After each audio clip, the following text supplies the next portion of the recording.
Joe Biden there telling Fox News White House correspondent Jackie Heinrich that he didn't lie when he said he has never spoken to Hunter about his business deals. That narrative that the president has pushed even before he was sworn into office after the 2020 election has been called into question numerous times.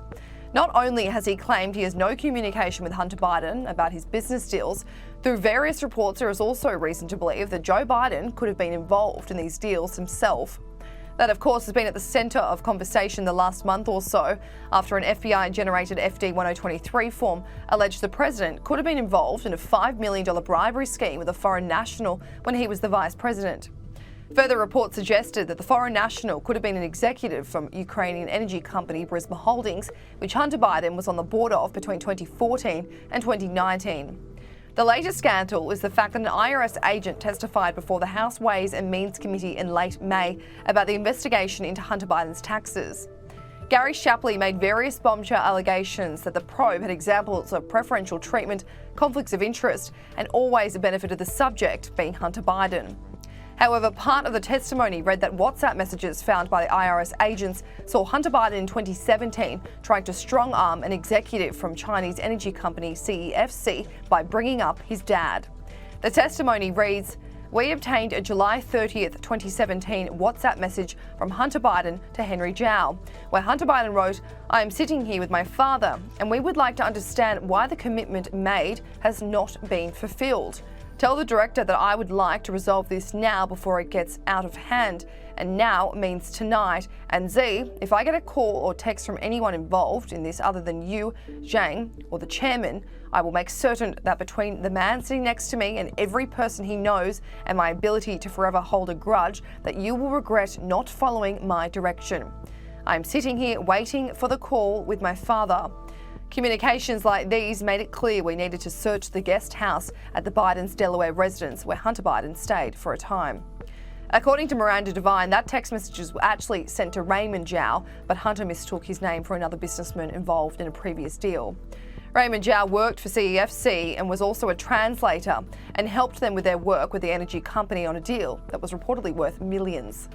CEFC was linked to the Chinese Communist Party because it did deals for Xi Jinping's Belt and Road Initiative, which is the infrastructure development strategy that has been operating for 10 years in 150 countries. In July last year, a voicemail leaked that showed Joe Biden leaving a message for his son Hunter in regards to a story about to break on his ties to CEFC chairman Yi Jinping, who was hoping to do deals with big Washington names, including the Bidens.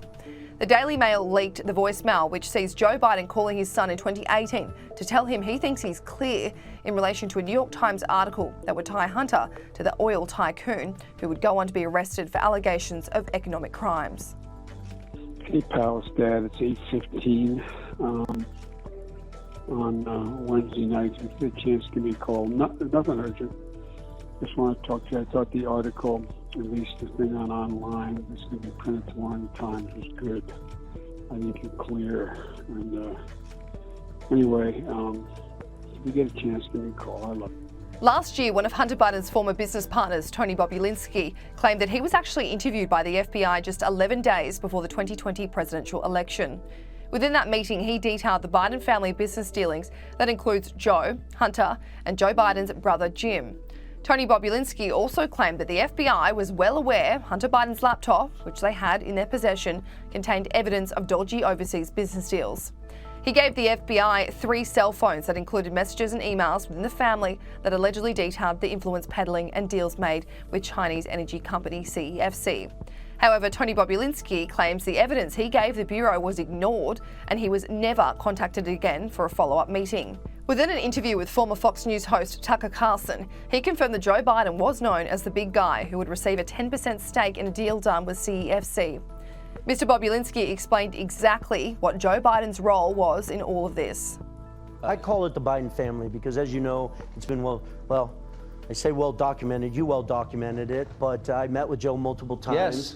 And now, subsequent to the election, he's now the sitting president of the United States, but there are hundreds of data points that Joe Biden was acting in a capitalistic term, I would say the chairman.